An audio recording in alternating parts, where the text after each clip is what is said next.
ध्यान और चेतना के अंतर और संबंध को स्पष्ट कीजिए। क्या ये दोनों चित्तवृत्तियाँ हैं? यदि ये भी चित्तवृत्तियाँ हैं तो फिर मैं इन सब अनुभवों में कौन हूँ? बड़ा अच्छा प्रश्न है। जैसा कि मैंने बताया था, जो अनन्य ध्यान है वो चित्त की एक अवस्था है जिसमें हम चेतना में एक ही अनुभव को आने देते हैं, बाकी सबको हम छान के बाहर कर देते हैं, रोक देते हैं, ताकि हमें एक ही तरह के अनुभव का ज्ञान हो, एक ही तरह का अनुभव हो। अनन्य ध्यान में अनुभव बड़ा सीमित होता है, एक ही घटना का या एक ही इंद्रिय का हमें अनुभव होता है। जैसे कि आप अंधेरा कर लें और दिया जला के उस पर अपना ध्यान केंद्रित करें आँखों से, कमरा बंद करके या किसी गुफा में जहाँ पर कोई आवाज़ ना हो, जहाँ पर किसी भी तरह की अशांति ना हो, और आपका ध्यान केवल दिए पर और उसकी ज्योति पर रहे। न कोई मन में विचार उठे, न कोई वासना उठे, न कोई इच्छा उठे, न कुछ सुनाई दे, न कुछ और दिखाई दे, न स्वाद हो, न गंध हो, न स्पर्श हो। उन सब से आपका ध्यान हटाकर यदि आप केवल दिए पर ही ध्यान दें तो वो एक तरह का अनन्य ध्यान हो गया। आपने हर तरह के दरवाजे खिड़कियां बंद कर ली हैं और एक छोटे से छेद से आप अनुभव कर रहे हैं, और आपकी चेतना में केवल उतना ही है जिस पर आपने ध्यान दिया है। तो ध्यान भी एक चित्त की स्थिति है और चेतना भी एक चित्त की स्थिति है, अवस्था है। चेतना में मेरे होने का ज्ञान होता है, अनुभवकर्ता का भी ज्ञान होता है और सभी अनुभवों का भी ज्ञान होता है। उसको हम चेतना कहते हैं। चित्त की अवस्थाएं आती जाती हैं, लेकिन जो इन अवस्थाओं का अनुभव कर रहा है वो निरंतर रहता है। अनुभवकर्ता या आत्मा निरंतर रहता है, वो कहीं नहीं जाता, वो गायब नहीं होता, प्रकट नहीं होता, वो बदलता भी नहीं। अनुभव करने वाला परम शून्यता है, उसमें बदलने के लिए कुछ भी नहीं है। अनुभव बदलते हैं, अनुभव करता नहीं बदलता। तो ध्यान और चेतना के बीच में संबंध यही है कि जहाँ हमारा ध्यान होता है उसी बात का हमें अनुभव होता है, और जब ये अनुभवकर्ता के साथ मिला दिया जाता है तब हम उसको चेतना कहते हैं। तो अनुभवकर्ता युक्त ध्यान चेतना हो जाती है। ध्यान बिना चेतना के भी हो सकता है। जैसे आप यदि कार चला रहे हो तो आपका ध्यान सड़क पर रहता है, आने जाने वाले दूसरे वाहनों पर, लोगों पर रहता है, लेकिन हो सकता है कि उस दौरान आपको अनुभवकर्ता का कोई ज्ञान ना हो, आप उसमें मगन हो जो भी आप काम कर रहे हैं। यह अनन्य ध्यान है जिसमें कि आपको केवल एक ही चीज़, जो आप गाड़ी चला रहे हैं उस पर उसी की चेतना होगी और कुछ नहीं। या फिर आप कोई किताब पढ़ रहे हैं तो आपको किताब में लिखे हुए शब्द केवल उतना ही दिखाई देगा, और कभी कभी मन में उठने वाले विचार बस इतना ही दिखाई देगा। यह भी अनन्य ध्यान है। जैसे ही आप इसमें चेतना का समावेश करते हैं, आप देखेंगे ध्यान थोड़ा सा तरल हो जाता है, बहने लगता है, समावेशी हो जाता है, उसमें सभी अनुभव आके मिलने लगते हैं और चित्त थोड़ा बहुत शांत होने लगता है। उसमें अनुभव बंद नहीं होते, लेकिन ध्यान फैल जाता है, ध्यान का कोण जो है बड़ा हो जाता है। ये मैंने जब ध्यान के बारे में बताया था तो मैंने उसके चित्र बना के समझाया था कि ध्यान और चेतना के बारे में। तो जैसे ही इसमें अनुभव करता आ जाता है, चित्त की वृत्ति चेतना में बदल जाती है। चेतना अनुभवकर्ता का ही प्रतिबिंब है, जिसमें कि चित्त के द्वारा ये ज्ञान होता है कि अनुभवकर्ता है। अनुभवकर्ता का सीधा ज्ञान नहीं हो सकता। जब तक चित्त में प्रतिबिंबित नहीं होता तब तक उसका ज्ञान नहीं हो सकता। जब तक ये बात स्मृति में नहीं जाती कि अनुभवकर्ता भी है, जो भी अनुभव हो रहा है उसका अनुभव किया जा रहा है, जब ये ज्ञान स्मृति में जाता है तो चेतना बनता है। तो एक तरह का मिलन बिंदु है चेतना अनुभवकर्ता और चित्त के बीच में, अनुभवकर्ता और अनुभव के बीच में। जब आप यहाँ पर स्थित होते हैं तो उसको समावेशी ध्यान या फिर सविकल्प समाधि भी कह सकते हैं। बड़ा छोटा सा अंतर है, जहाँ भी ध्यान जाएगा उस बात की चेतना आपको होगी, लेकिन चेतना में अनुभवकर्ता का होना आवश्यक है। अनुभवकर्ता का ज्ञान ना हो तो फिर वो अचेतन ध्यान हो जाता है। जब हम ध्यान के लिए बैठते हैं, जब योग क्रिया कर रहे होते हैं, तो यदि वो ध्यान चेतना रहित है तो उसका कोई फल नहीं आता। ये 2 चरणों में हम कर सकते हैं, जैसा कि मैंने जागृत अवस्था के प्रयोगों के वीडियो में बताया था बड़े विस्तार में, कि पहले चरण में तो आप चेतना हो या ना हो केवल ध्यान देना सीखिए। पहले अनन्य ध्यान का प्रयोग कीजिए। यदि चेतना में कुछ परेशानी आती हो, वहाँ पर ध्यान टिकता ना हो, या फिर अनुभवकर्ता का कोई ज्ञान ना हो, उस ऐसे व्यक्ति को चेतनाहीन ध्यान से शुरू किया जाता है। उसकी साधना ध्यान की एक वस्तु दे दी जाती है, जैसे मैंने बताया दिया, या फिर आपके गुरु का चित्र, गुरु की मूर्ति, किसी भी देवी देवता की मूर्ति, या फिर शरीर में होने वाले अनुभव, सुखदायी अनुभव, या फिर श्वास क्रिया, सांस लेने के अनुभव, सांस आती जाती है उसका अनुभव, या फिर कानों में जो ध्वनि सुनाई देती है, नाद सुनाई देता है, उसका अनुभव, या फिर मन के अंदर उठने वाले विचार या तरह तरह के प्रकाश चित्र जो चित्त के आकाश पर उभरते हैं। एक के बाद एक इस तरह से चरणों में हम अंदर की ओर ध्यान ले जाते हैं। स्थूल इंद्रियों के अनुभव के ध्यान से आंतरिक इंद्रियों के अनुभव में हम ध्यान ले जाते हैं, और उसके बाद सूक्ष्म इंद्रियों के अनुभव पर हम ध्यान ले जाते हैं। उसके बाद ये बहुत आसान हो जाता है देखना कि चेतना है, और हर बदलते हुए विषयों के बीच चेतना वैसी की वैसी है। जब चेतना का मिश्रण हो जाता है अनुभव में, जब अनुभवकर्ता का प्रतिबिंब दिखाई देता है अनुभव में, अनुभवकर्ता के द्वारा ही प्रकाशित है ये अनुभव, ये ज्ञान होता है, तो वो चेतना कहलाता है। वो चित्त की एक स्थिति है, चित्त की एक अवस्था है जो प्रकाश युक्त है, जो अनुभवकर्ता के प्रकाश से युक्त है। भले ही किसी भी तरह का अनुभव हो, भले ही वो ध्यान अनन्य ध्यान हो, समावेशी ध्यान हो, जैसे ही अनुभवकर्ता के प्रकाश का ज्ञान होता है, वो चेतना में बदल जाता है। जब ये प्रकाश नहीं होता तो वो ध्यान चित्त की वृत्ति केवल है। फिर ना चित्त की अवस्था का ज्ञान होता है, ना अनुभवकर्ता का ज्ञान होता है। वो व्यक्ति या वो जीव पूरी तरह से अनुभव में मिल जाता है, लीन हो जाता है। इसको हम अचेतन अवस्था भी कहते हैं। तो उदाहरण के लिए किसी व्यक्ति का झगड़ा हो जाता है किसी से, उसको क्रोध आ जाता है, तो वो क्रोध में तरह तरह के उल्टे सीधे कर्म कर देता है, मारपीट करता है, या फिर कुछ बुरा भला बोलता है, कोई किसी तरह की हिंसा करता है। तो उसका ध्यान तो बड़ा तेज है उस समय, उसका ध्यान पूरी तरह से अपने शत्रु के ऊपर है, या जो भी हिंसा की वस्तु है उसके ऊपर है। यदि वो व्यक्ति तलवार चलाना जानता है तो पूरे ध्यान के साथ चलाएगा, बंदूक चलाना जानता है तो उसका पूरा ध्यान रहेगा कि इसको मारना है। लेकिन चेतना का पूरी तरह से अभाव रहेगा। उसको ये ज्ञान नहीं होगा कि ये कौन है जो कर रहा है, या ये करना उचित है या नहीं।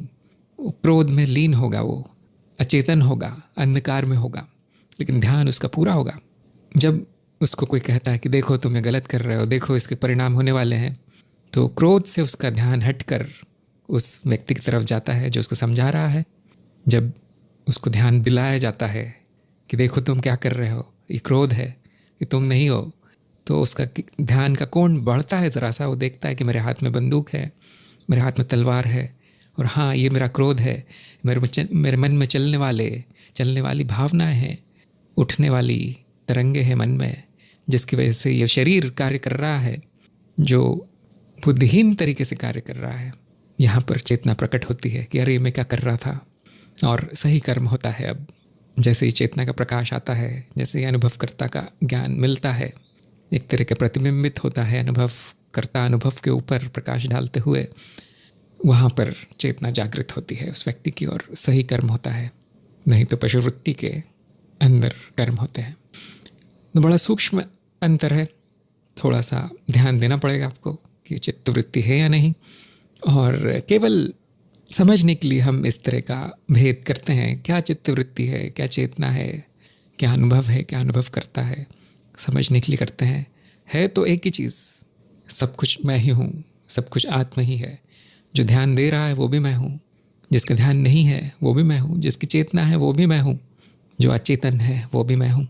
ये तो खेल है, ये तो केवल जागृति की सीढ़ियाँ हैं। कोई बहुत नीचे है, कोई ऊपर है। इन सभी अनुभव में आप एक भी अनुभव नहीं है। जैसे कि आपने पूछा है कौन सा अनुभव मैं हूँ, आप कोई सा भी अनुभव नहीं है। आप वो हैं जिसको अनुभव होते हैं, जिसको अनुभवों का ज्ञान होता है। आप वो प्रकाश हैं, आप वो शून्यता है जहाँ पर सभी अनुभव आके गिरते हैं, जहाँ पर सभी अनुभव अपनी छाप छोड़ते हैं। आप शुद्ध ज्ञान है, ज्ञानी है अनुभव का, जो कि अनुभव करता है। वही आत्मा है, वही ब्रह्म है, वही स्वयं प्रकाशित सच्चिदानंद है, जो कोई वस्तु नहीं है, जो कोई अनुभव नहीं है, अनुभव करता है, जिसका कि कोई अनुभव नहीं हो सकता। और क्या जो मैं हूँ आत्मन, उसका अनुभव कैसे कर सकता हूँ 24 घंटे? अनुभवकर्ता का अनुभव नहीं हो सकता। उसकी तो परिभाषा ही है, ये है कि वो है जो अनुभव करता है। यदि वो भी अनुभव हो गया तो प्रश्न आएगा कि उस अनुभव का अनुभव किसने किया? यदि आप मान लें 2 मिनट के लिए कि अनुभवकर्ता का अनुभव हो सकता है, आत्मन का अनुभव हो सकता है, तो प्रश्न ये उठेगा कि हाँ, अनुभव तो हो गया, लेकिन किसने किया वो अनुभव? किसके द्वारा अनुभव हुआ? कहाँ पर मिला वो अनुभव? किस प्रकाश में वो अनुभव प्रकाशित हुआ? तो आप देखेंगे जैसे ही हमने अनुभवकर्ता को अनुभव में बदला, अनुभवकर्ता वहाँ से दूर हो गया। हम उसको अनुभव में नहीं बदल पाते, वो वापस शुद्ध हो जाता है। जैसे आप पानी में कितना भी तेल मिलाओ, उसको हिलाओ, मिला के थोड़ी देर के लिए वो एक जैसा दिखता है, उसके बाद पानी अलग, तेल अलग। जब चेतना का उद्भव होता है तो आप तुरंत देख सकते हैं कि अनुभव दिखाई देते हैं। और जिस पर्दे पर, जिस शून्यता में, जिस चिदाकाश में वो अनुभव दिखाई देते हैं, वो जिसके प्रकाश में वो अनुभव दिखाई देते हैं, वो अनुभव करता है, वो आत्मा है, वो मैं हूँ। कह सकते हैं मैं हूँ।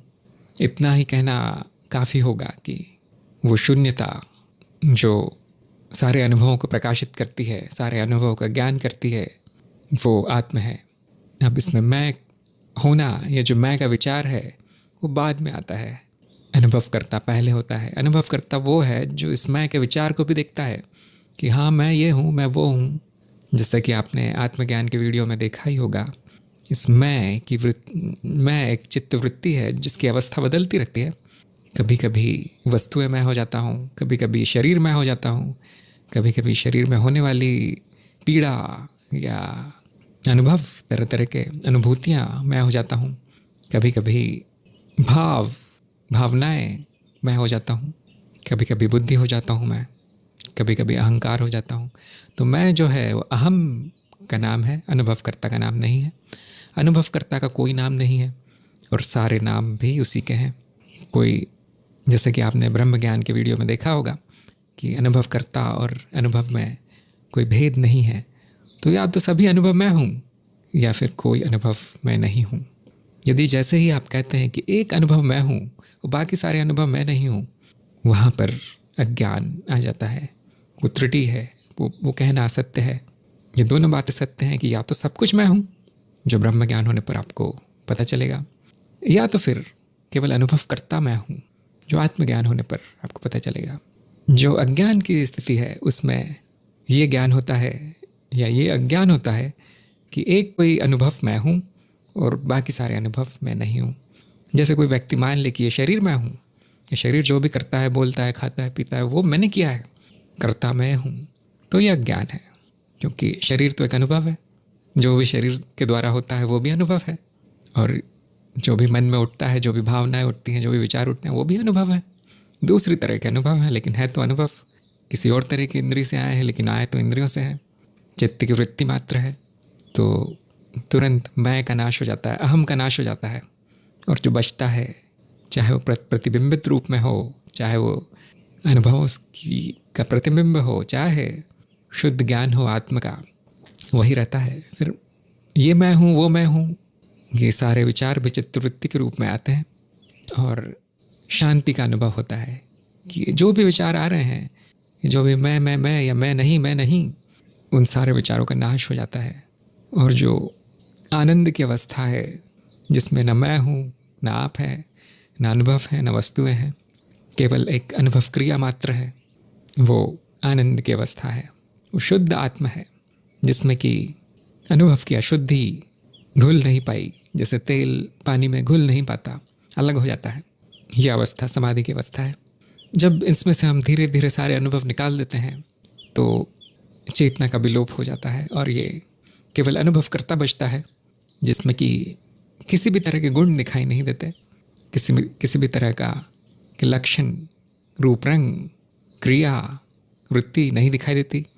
और ये शून्यता, शुद्ध आत्म ब्रह्म, निर्गुण ब्रह्म का ज्ञान होता है। इसको हम निर्विकल्प समाधि कहते हैं। तरह तरह के नाम हैं इन समाधियों के अलग अलग दर्शनों में, संप्रज्ञात समाधि, असंप्रज्ञात समाधि इत्यादि इत्यादि। तो योगी का यही संघर्ष होता है, योगी की यही साधना होती है कि वो इस तरह की बीच की स्थिति में, समाधि की स्थिति में हमेशा रहे। यही अनुभव मेरा अनुभव है, यही अनुभव आत्म का अनुभव है। इसको आप मेरा अनुभव कह सकते हैं, मेरे होने का अनुभव, उसमें कोई बुराई नहीं है। लेकिन फिर ये मैं का विचार भी वहाँ पर नहीं रहेगा, केवल अनुभव क्रिया मात्र रहेगी। इसके लिए आप वो जो मैंने वीडियो बनाया है अनुभवकर्ता और अनुभव क्रिया, इस शीर्षक से वो दोबारा देख लें। और मज़ेदार बात यह है कि यह अनुभव क्रिया 24 घंटे पहले से है। आप इसको कहीं से ला नहीं सकते, अनुभव को बना नहीं सकते, अनुभवकर्ता को पैदा नहीं कर सकते, अनुभवकर्ता का अनुभव भी नहीं हो सकता। लेकिन अनुभव क्रिया 24 घंटे है। चाहे आपकी चित्त की कोई भी अवस्था हो, अनुभव तो हो रहा है। चाहे वो जागृति का अनुभव हो, विश्व का अनुभव हो, चाहे वो स्वप्नलोक का अनुभव हो, चाहे वो सूक्ष्म लोक का हो, चाहे सुषुप्ति का हो, अनुभव तो सभी हैं। इसका अर्थ है अनुभव क्रिया है, इसका अर्थ है अनुभव करता है, निरंतर है। लेकिन चित्त की वृत्ति आती जाती है, कभी ऐसी कभी वैसी होती है। यदि आपने चित्त की वृत्ति को या किसी वस्तु को या फिर किसी अनुभव को मैं मान लिया है, आत्म मान लिया है, तो हाँ, फिर मैं भी आता जाता रहूँगा। जो आता जाता है वो भी एक अनुभव है, उसकी भी अनुभव क्रिया चल रही है। तो मज़ेदार बात है, देखा जाए तो आप स्वयं का अनुभव में नहीं रह सकते कितना भी प्रयास कर लें, और दूसरी तरफ से स्वयं का अनुभव जा नहीं सकता, आत्म का अनुभव बंद नहीं हो सकता, कभी निरंतर रहता है। चित्त की सभी स्थितियों में, जन्म में, मृत्यु में, मृत्यु के उपरांत, जन्म के पहले, आत्म एक जैसा स्थिर रहता है। अनुभव क्रिया एक जैसी रहती है, अनुभव आते जाते हैं, वृत्ति आती जाती है, चेतना आती जाती है, अनुभव क्रिया वैसी की वैसी ही रहती है। ये समाधि है, हम सभी समाधि में हैं अभी इस वक्त। हाँ, वो चित्त की वृत्ति के पीछे छुप गई है, क्योंकि ध्यान चित्त की वृत्ति पर पूरी तरह से चला गया है। इंद्रियां इस विश्व के विश्व में लिप्त है, लीन है, चेतना का अभाव है, अनुभव करता प्रतिबिंबित नहीं है अपने अनुभव में, आपके अनुभवों में प्रकाश का अभाव है। इसीलिए मैं सदा स्थिर, सदा शिव, निरंतर आत्मा हूँ, ये ज्ञान भी नहीं है। ध्यान की शुरुआत ध्यान से होती है, ध्यान में चेतना का लाना आवश्यक है। अनन्य ध्यान हो, समावेशी ध्यान हो, जब चेतना जागृत होती है तो समाधि में बदल जाता है। समाधि में अनुभव क्रिया का ज्ञान होता है, चाहे वो निर्विकल्प हो, सविकल्प हो, जैसी भी हो। वहाँ पर आपको ये ज्ञान होगा कि 24 घंटे, 7 दिन, 12 महीने, अनंत काल तक मैं ही स्थायी हूँ, मैं ही निरंतर हूँ, आत्मा ही हमेशा है, बाकी सब आना जाना है, बाकी सब माया है। ये चित्र है जो उठते गिरते हैं इस चिदाकाश में, चेतना के आकाश में। हम सभी पहले से समाधि में हैं। ध्यान हट गया है यहाँ से, बस ध्यान वापस ले आएं, चेतना में आ जाएं। जो मैंने 3 भागों में चेतना के प्रयोग बताए हैं, फिर से देख लें। यदि आप उनको देख लेते तो ये प्रश्न नहीं आते। फिर आशीष ने कहा है कि मेरा ध्यान जागृत अवस्था में दिन भर अलग अलग चक्रों पर रहता है। कभी एहसास सिर में, छाती में, पेट में रहता है। कृपया प्रकाश डालें। आपका ध्यान कहीं भी रहे, जो इन अनुभवों का अनुभव करता है वो तो वहीं है जहाँ रहता है, वो कहीं नहीं जाता। इस बात पर ज़रा ध्यान दें। अनुभव आपका इधर उधर जाता होगा, चाहे वो चक्र हैं, जिनको आप चक्र कह रहे हैं, वो चित्त की विभिन्न अवस्थाएं हैं।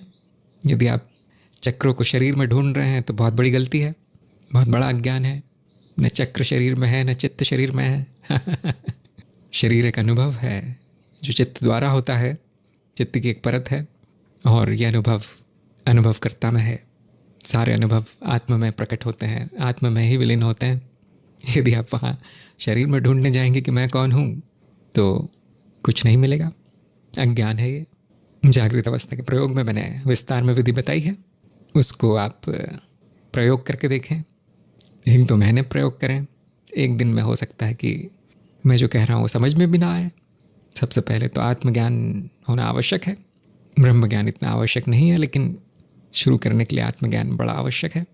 पहले आत्मज्ञान का वीडियो देख लें, पक्का कर लें कि हाँ आत्म है, हाँ अनुभव से भिन्न कोई सत्ता है जिसको अनुभव होते हैं, और ये शरीर नहीं है, ये चक्र नहीं है, ये तरह तरह के अनुभव मन के, भावनाओं के, सूक्ष्म शरीर के, परलोकों के, ये सारे अनुभव मैं नहीं हूँ।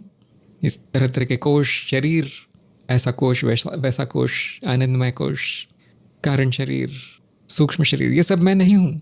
मैं वो हूँ जिनको इनका अनुभव होता है, और वो उस आत्म का अनुभव असंभव है। वो शून्यता है, उसका न रूप है, न गुण है, न रंग है। उसका क्या अनुभव होगा? जो निर्गुण है उसका अनुभव कैसे होगा? वो तो वो है जिसको अनुभव होते हैं। वो मैं आत्मा हूँ, मैं स्वयं प्रकाशित हूँ। मुझे किसी और प्रकाश की आवश्यकता नहीं होती। अनुभव मेरे द्वारा प्रकाशित है। जैसे चंद्र सूर्य के द्वारा प्रकाशित है, उसका स्वयं का कोई प्रकाश नहीं होता। लेकिन सूर्य को कौन दिखा सकता है? सूर्य को किसका प्रकाश दिखाएगा कि सूर्य है? वो स्वयं प्रकाशित है। अनुभव करता आत्मा वो सूर्य है, हमारे अंदर का सूर्य। इस सभी अनुभवों की जो धरातल है, जो प्रकाश जिसके पृष्ठभूमि में सारे अनुभव प्रकाशित होते हैं, ज्ञान होता है जिन सारे अनुभवों का, वो मैं हूँ, वो आत्मा है। यदि आपको अभी अनुभव हो रहा है, किसी भी तरह का अनुभव हो, किसी भी तरह की वृत्ति हो, तो जिसको अनुभव हो रहा है वो आप हैं। जिसका अनुभव हो रहा है वो आप नहीं हैं। यदि आप स्वयं का अनुभव करने जाएंगे तो शून्यता मिलेगी, क्योंकि आपका चित्त यही कहेगा अरे वहाँ तो कुछ भी नहीं है देखने का, कहाँ मुड़कर देखूँ मैं। ये शून्यता प्रकाश से भरी है, क्योंकि इसी के प्रकाश में तो ये सारा अनुभव हो रहा है, इसी के प्रकाश में विचार उठ रहे हैं, सारा ज्ञान इसी के प्रकाश में हो रहा है, मिल रहा है। यदि प्रकाश न होता तो किसी भी चीज़ का अनुभव, कोई भी अनुभव संभव नहीं था। जहाँ पर अनुभव करता है वहाँ पर अनुभव है, जहाँ पर अनुभव है वहाँ पर अनुभव करता है। दोनों हमेशा एक साथ ही होते हैं। क्यों? दोनों एक ही है। न अनुभव करता है, उसका अलग अस्तित्व नहीं है अनुभवकर्ता का। अनुभवकर्ता के बिना कोई अनुभव नहीं होगा, अनुभव के बिना कोई अनुभव करता नहीं होगा, और ना अनुभव है। ये केवल अनुभव क्रिया मात्र है, निरंतर चलती हुई, निरंतर प्रकाशित, सदा स्थिर, स्वयं प्रकाशित, सदा शिव मैं हूँ। शिवोहम, शिव का अर्थ है शून्यता, कालिक, कुछ ना होना, अभाव, वो शिव मैं हूँ। अंतरिक्ष, आकाश, ये सारे नाम है मेरे ही नाम है। न मेरा जन्म हुआ है, न मेरा निर्माण किसी ने किया है, न मेरी सृष्टि हुई है। इसीलिए स्वयंभू हूँ, अपने आप हुआ हूँ, और मैं ही हूँ। तो मेरी सृष्टि कौन करेगा? सारा अस्तित्व मैं ही हूँ। मुझे कौन बनाएगा? मेरा कौन निर्माण करेगा? मुझे कौन जन्म देगा जब मैं ही सब कुछ हूँ? और मैं कहाँ जाऊँगा जबकि मैं ही सब कुछ हूँ? तो नष्ट होने के बाद भी मैं ही रहता हूँ। मैं इतना पूर्ण हूँ कि उसमें से आप पूर्णता को निकाल लें तो भी पूर्ण ही रहता हूँ। शून्यता में से शून्यता निकाल दें तो शून्य ही रहेगा। निर्गुण में से सभी गुण निकाल लें तो निर्गुण ही रहेगा। इतना पूर्ण हूँ मैं, इसलिए नष्ट भी नहीं हो सकता। अमृत हूँ, अमर हूँ, सदा हूँ, स्थायी हूँ। बड़ी गजब की चीज़ है ये, बड़ी टेढ़ी चीज़ है। बड़ा समझना बड़ा कठिन है, इसको बुद्धि से नहीं समझा जा सकता। बुद्धि का उपयोग ना करें। ये तो वो है जिसमें बुद्धि की वृत्ति चलती है। संपूर्ण चित्त मैं ही हूँ, चित्त में उठने वाली तरंगे मैं ही हूँ। ये तरंगे नाद रचनाओं के रूप में जो इंद्रियों द्वारा दिखती हैं, किसी भी रूप में हो, ये माया मैं ही हूँ। मेरा ही रूप है, अर्ध शरीर मेरा माया है, अर्ध शरीर शिव है। मैं ही वो अर्धनारीश्वर हूँ। मेरी ही शक्ति माया के रूप में मुझ में ही प्रकट होती है, मुझ में ही विलीन होती है। इसीलिए मैं ही सत्य हूँ। ये जो आने जाने वाली घटनाएं हैं, जो अनुभवों के रूप में दिखाई देती है, वो मेरा ही रूप है, लेकिन मैं नहीं हूँ। इसलिए हम कहते हैं कि अनुभव असत्य है। सत्य वो है जो अनुभव करता है। अनुभव के बिना अनुभवकर्ता का ज्ञान असंभव है। इसीलिए सत्य वो है जो अनुभव क्रिया है। इसके आगे आप देख नहीं सकते, निर्गुण को नहीं देख सकते। अनुभव क्रिया ना हो तो ज्ञान भी नहीं होगा। इसीलिए एकता का ज्ञान असंभव है। एकता सत्य है लेकिन उसका ज्ञान असंभव है, अज्ञेय है, जाना नहीं जा सकता। हम इतना कह सकते हैं कि अनुभव नहीं है, अनुभव करता नहीं है, दो नहीं है, ये इतना कह सकते हैं। दो विभिन्न सत्ताएं नहीं हैं, एक है। इसीलिए हम अद्वैत शब्द का उपयोग करते हैं। हमें इतना ही ज्ञान हो सकता है कि अद्वैत है, द्वैत नहीं। यहाँ पर ज्ञान का अंत होता है, वेद का अंत होता है, यह वेदांत है। वेद यानी जानना। सारी की सारी ज्ञान मार्ग के सिद्धांत की श्रृंखला जो 20-25 भागों में है वो इसी विषय पर है। जिन लोगों ने अभी तक नहीं देखी है वो क्या कर रहे हैं? फिर आपकी साधना का क्या अर्थ है? मूलभूत सिद्धांत ही आपने नहीं देखे, मूलभूत ज्ञान नहीं है, तो इस मनुष्य जीवन का क्या अर्थ है यहाँ पर जन्म लेने का और साधक बनने का? जो लोग अपनी साधना के प्रति गंभीर है, कृपया हर भाग 2-3 बार देख लें कम से कम। उस पर चिंतन मनन निधिध्यासन करें, उस पर ध्यान से देखें।